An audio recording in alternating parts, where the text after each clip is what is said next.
The aim of Black Mental Matters is to tell experiences with honesty. Therefore, some discussions may trigger an adverse reaction. If a discussion is beginning to upset you, we advise that you please stop listening and talk to your support team.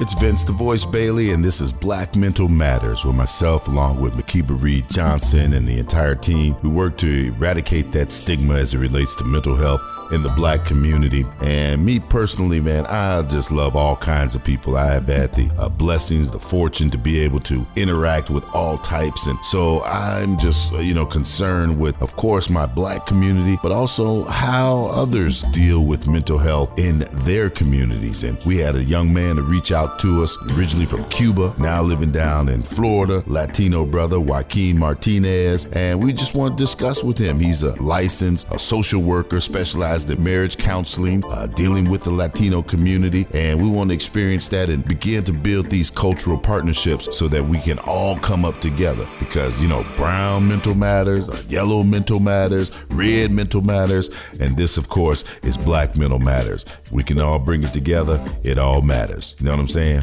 It starts right now.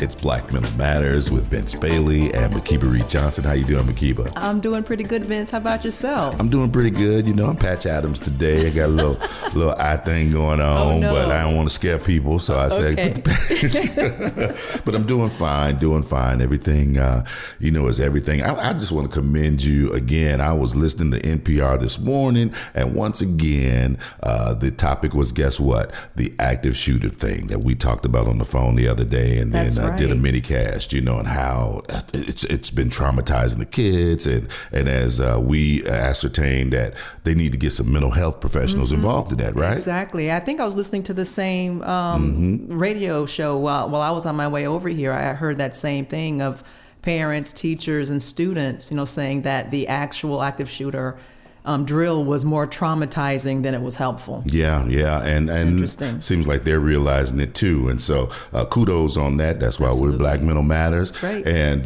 not only, again, this show is Black Mental Matters. We want to address the stigma in the African American, the Black community, but it is something. And when we say we're not alone, that you're not alone if this is something that's going on in your life. But not only are you not alone in your household, you're not alone on this earth, because cross-culturally, Right. people are dealing with the same kinds of stigmas. In fact, sometimes even more so. Absolutely. And I'm glad you're bringing that up, because these are things that are being dealt with in each community, in marginalized communities in particular. The thing that with mental health, we just have not had a chance to have a discussion about it, because we've got so many other issues that we're dealing with culturally that it kind of takes us some time to peel back those layers and realize, okay, now is the time that we need to start having some conversations about this. That's right. And when you look, I was doing some research, and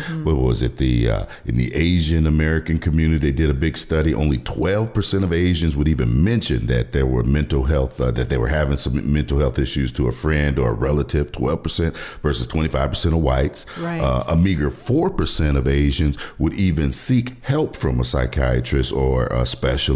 Only 3% of Asians would seek help from a physician even, I was like, wow. And then, the Latin American community, Hispanic Americans, along with Asians, they see people with mental health issues as being dangerous. Right. And I think we also need to, as we talk about mental health in the Black community, we need to make sure that we're reaching across the aisle and embracing our brown brothers and sisters, because with all of the talk about, immigration and the pressure put on, immigrants and people of color that are trying to come over here for a better life, and the trauma that they're seeing and they're feeling, and the marginalization and the discrimination that they're seeing, we need to, cross arms with them and link up with them and for us to step over and realize this is not just about us, but we need to also let other communities know, hey, we need to start having conversations about this because there is strength in numbers. It's amazing that you said, the immigration, because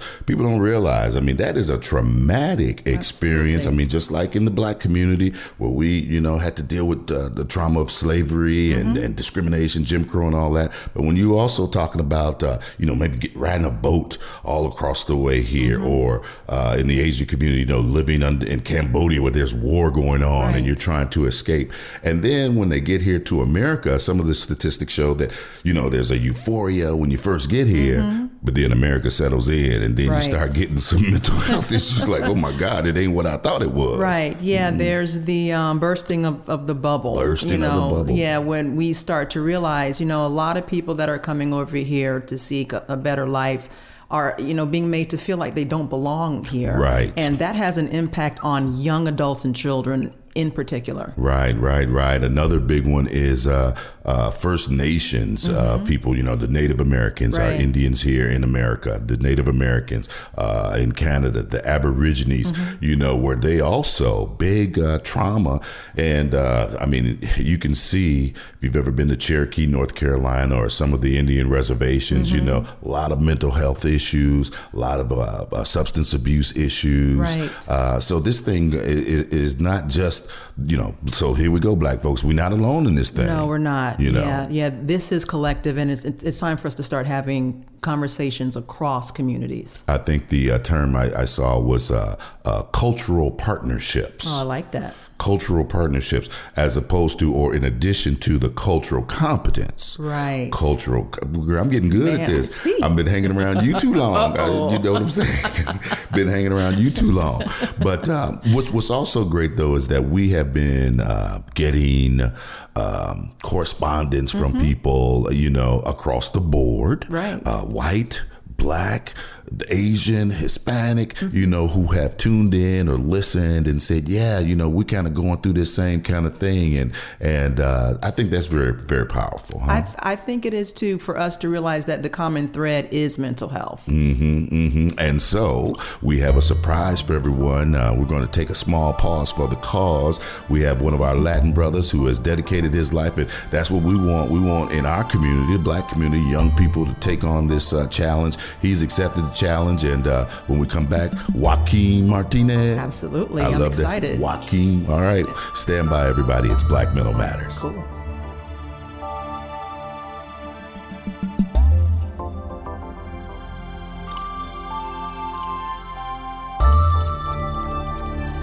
Welcome back. It's Black Mental Matters with Vince the Voice and Makeba Reed Johnson. And again, today, Makeba, we're crossing the borders. We're talking about, again, the, cultural diversity in the world of mental health. Black folks, we're not the only ones. And you have a special guest that's joining us to introduce your guest. Sure. I would like to introduce our Black Mental Matters audience to Joaquin Martinez. Joaquin Martinez reached out to us via Twitter. So welcome to the program, Joaquin. Hi, Makeba. Thanks for having me. Sure. So, Joaquin, it's a pleasure to meet you all the way in Florida. And so tell us your story, man. Originally from Cuba, and now you're a licensed marriage counselor. Tell me your story, man, of how you got here. Sure. So first, licensed clinical social worker. So that's how I do marriage counseling. And I definitely describe myself as a marriage counselor because a lot of times people don't really know what I do until I say marriage counselor. Right. But I am originally from Cuba. I was born in Havana, and I came to the United States at 5 years old. So we left Cuba when I was 5, and I got here when I was 6. So you can imagine already how long that took for us to get here. Wow. You ain't kidding. One night, in the middle of the night, my mom tells me that we're going to America, just out of nowhere. And I'm 5 years old, so I'm thinking we're going to get on a spaceship or something to go to America.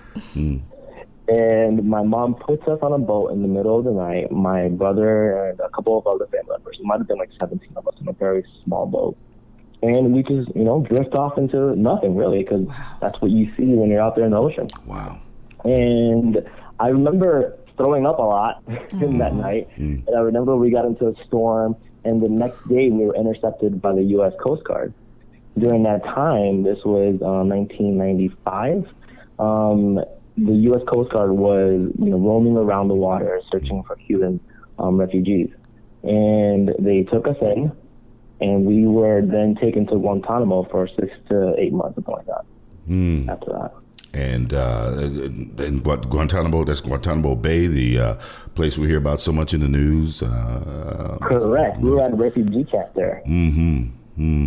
For about 6, it might have been 9 months, really. Because we left in February, we got here in October. So that time frame. Wow. So fast forward from what a journey that was. Your family, did everyone make it here safely first? Let me ask that question. Did everyone make it safely? Yes. Thankfully we did. The great thing, the difficult part about coming to America was that when we got to America, we were left at Miami Airport, and the U.S. government told us, hey, welcome to America. Here's America. Now, go out there now and live your life. And that's basically what we had to do. We were homeless for another 6 months after that because we didn't have anyone. We didn't have any family.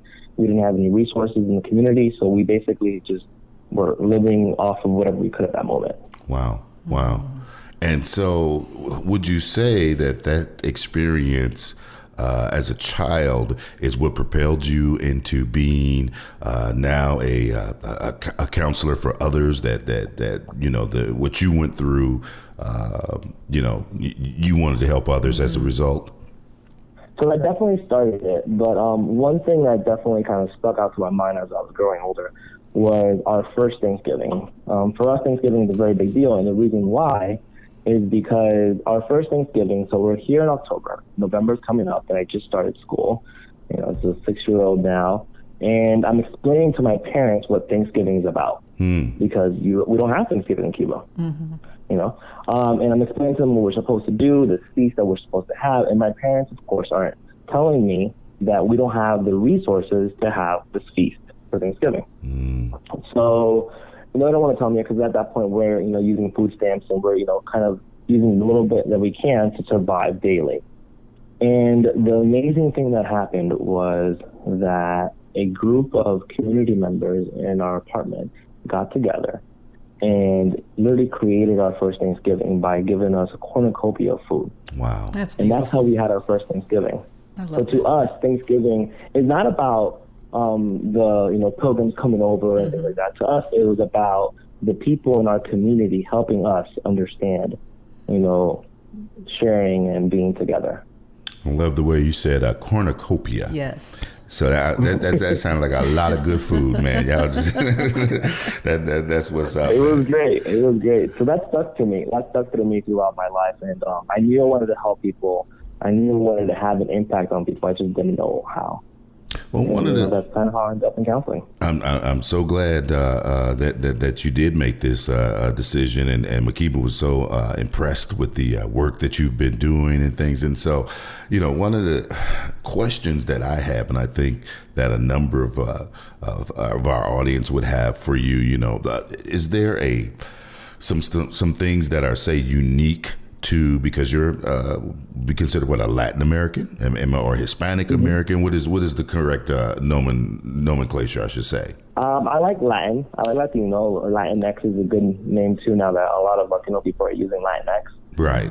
So kind of differentiate between the Latino, and Latina. Cuban works too. It's all the same to me, honestly. It's all the same. I don't like to use the word Hispanic. Right. That's the only word I don't like to use. Okay. That's a made-up word. I know. That's a made-up word. Yeah, that's one, but it's kind of a Spanish word.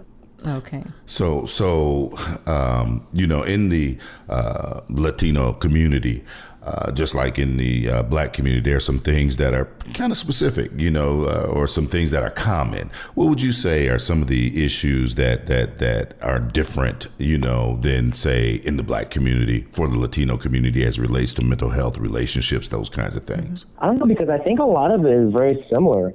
I think maybe one of the bigger differences is that you see that you don't really hear talked about so much, but you see it more when you're in the Latino community, is the inner racism within Latino communities. Kind of like you have that kind of instilled racism from colonialism, really.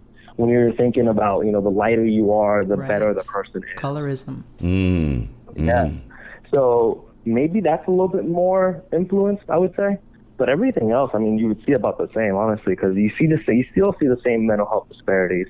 You see the same health disparities.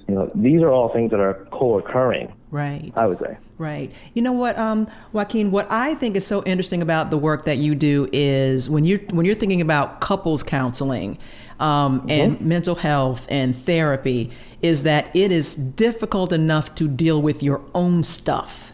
And so, so when you're single and you've got mental health issues, that's like, one whole set of problems right there. When you merge with another individual and then that individual's got their problems that they have not been normalized as far as, talking about things and, addressing trauma, then you've got two people that are coming together that are trying to address mental health and, and life and love and relationship. And so what I think is interesting in the work that you do is I am just really impressed with just the fact that you can get couples together on the same page to agree to sit down and not only talk about their personal stuff, but also talk about the intimacy and the issues that they're having in their relationships. And at the beginning of the podcast, when we were kind of talking off the air, you mentioned, that part of the barrier to,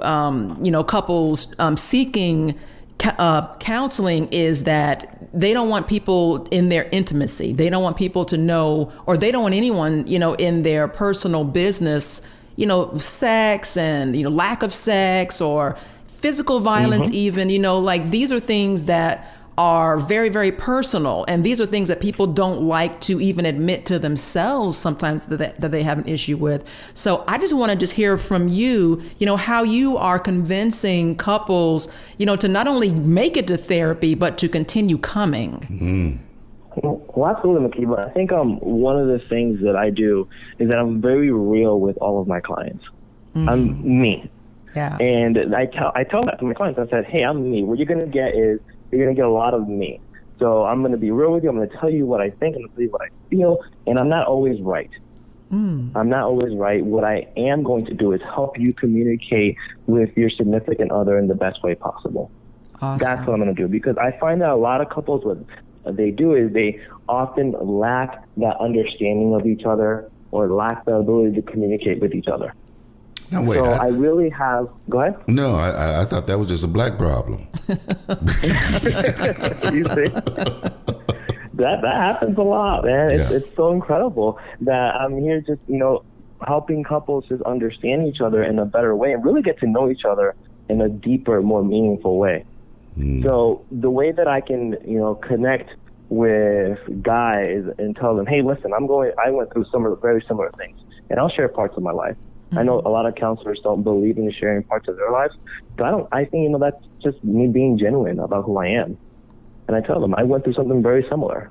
And, this is the things that I've done. Let's, talk about this now. Let's have this open space where we can share and create.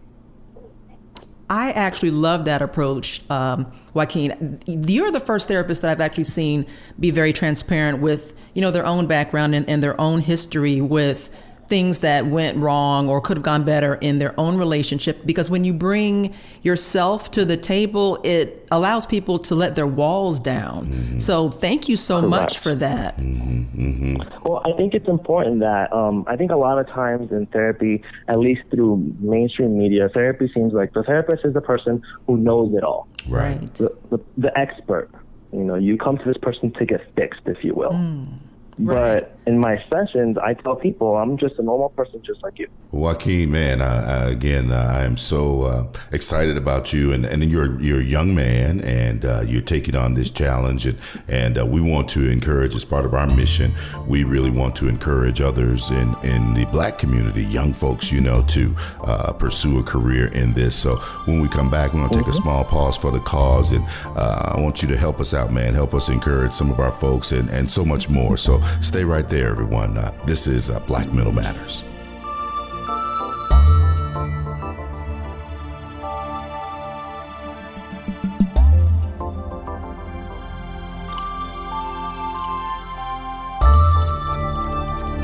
Black Mental Matters once again, and Vince and Makeba, and we are on the line with a new great friend, and he's doing such great things down in Orlando, Florida, Joaquin Martinez. How you doing, Joaquin? Hey, still doing great, man. Thanks for having me. You're still doing great. That's awesome, man. And so, again, we're reaching across, because we're talking about those cultural partnerships, and Joaquin being a Cuban, Latino, he the man with the plan, and he got everything in his hand down in Orlando. You say I did all that? I see. That's pretty good.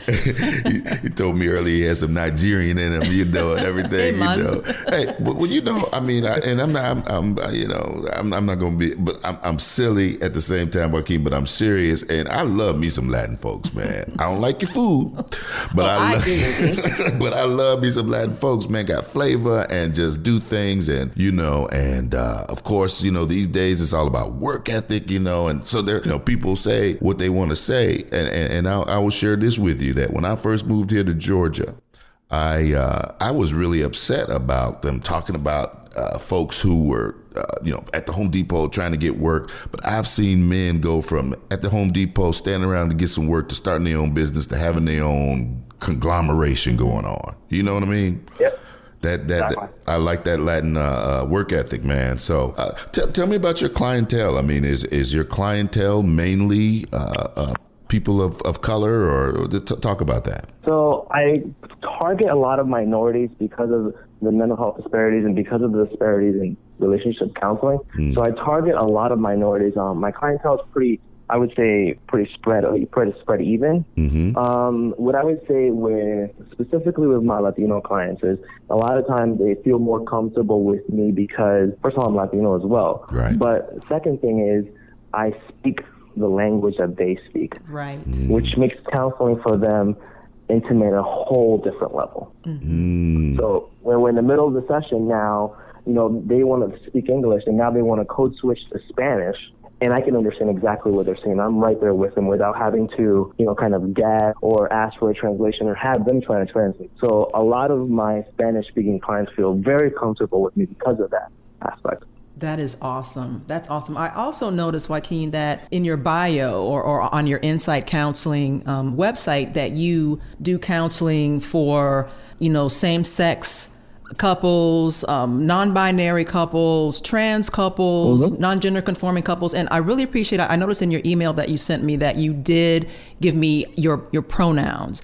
I think it's really important. I saw that too. Yes, Yeah. that's awesome. And thank you so much for that, because in communities of color, we have so much transphobia, so much homophobia that we forget that we have couples that are not comfortable seeking therapy because they don't feel like they'll be welcome. They think that everything is heteronormative when it comes to mental health and different practices and approaches and treatment to, mental health and counseling. So thank you so much for making sure that you're putting out there that you are open to having all couples, no matter who you are, no matter who you love, no matter who you are in a relationship with, that you are available to them to help them with their relationship.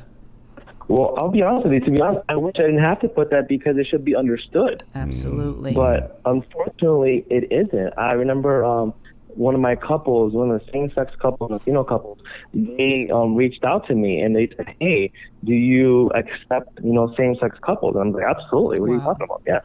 I didn't think of it twice. Right. And they told me, like, no, we've just been having difficulty finding a couples counselor that will, accept us. And that's when it hit me that I need to make sure I put this out there more so people can feel safe and secure and, coming. Because I think as counselors, we should be inviting of anyone, honestly. Absolutely. You used the word, what was that word? Heteronormative? Yes. What did you say? Heteronormative. Yeah. Heteronormative. Yes. And that's the assumption that everyone around you is heterosexual. Because when you think of couples counseling, you think about a man and a woman. Right. And Joaquin, and I love that you mentioned this too, that, with some of that stereotype as well, Joaquin, you mentioned that when you think about a therapist, you're thinking about a white woman about 56 years of age. So, so when you think about couples therapy, you are not thinking about, a non-binary person and a trans person of color with a Cuban counselor. I mean, this is awesome. So thank you so much for challenging these stereotypes.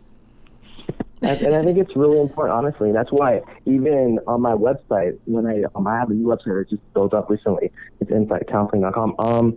At this website, when I was building it, the person that's building it for me originally built it and had a bunch of white couples on the pictures. Wow. And I immediately, emailed them back. I'm like, hey, listen, I need some corrections. I need to show some diversity in my couples because I help diverse clients. Right. I want my clients to feel understood and feel welcomed through the pictures that they see on their website. Right. And, thankfully we've done, some, not as much as I want to, so I got to get back to them and get more. But, it's called a reflection of who we are. Absolutely. Joaquin, again, you're a young man and you have gotten into this career. We want to encourage in the Black community young professionals to get into this career as well. Has this been a fulfilling? I mean, could you give some words to those young folks out there, man, that could encourage them to take on this wonderful career in the community? I think one of the most important things is that being a therapist sometimes can seem as a daunting career. Because you have to go through graduate school, and then you're as a therapist, you feel like you're in a position of helping out with.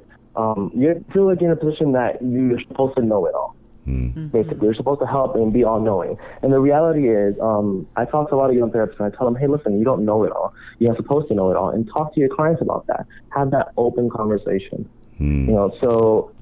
Kind of getting away from that daunting feeling and really just, if you want to help out somebody, do the best that you can. That's all that will ever matter, honestly. Okay. All that will ever matter is to do the best that you can and you genuinely feel for the person. Absolutely. And can I just ask you one more question, Joaquin?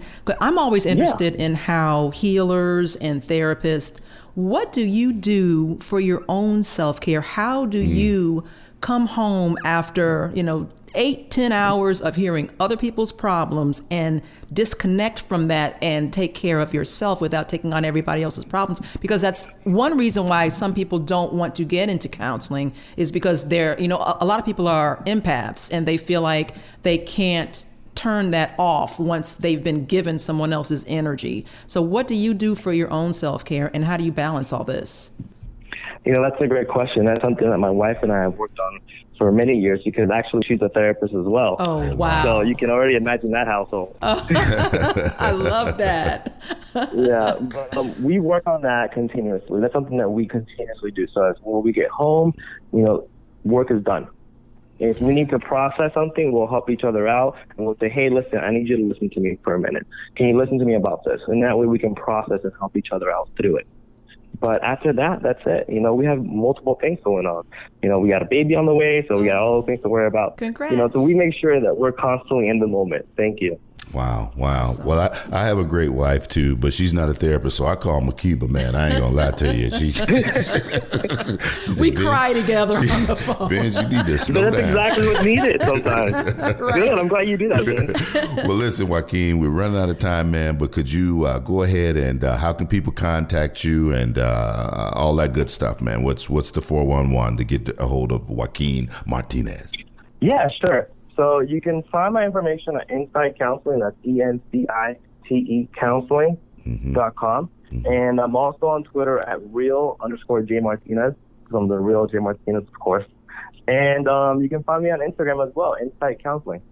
See, young folks, they all tweeting and Instagramming and everything. That's how it's done these days. That's right. That's how it's done. Well, yeah.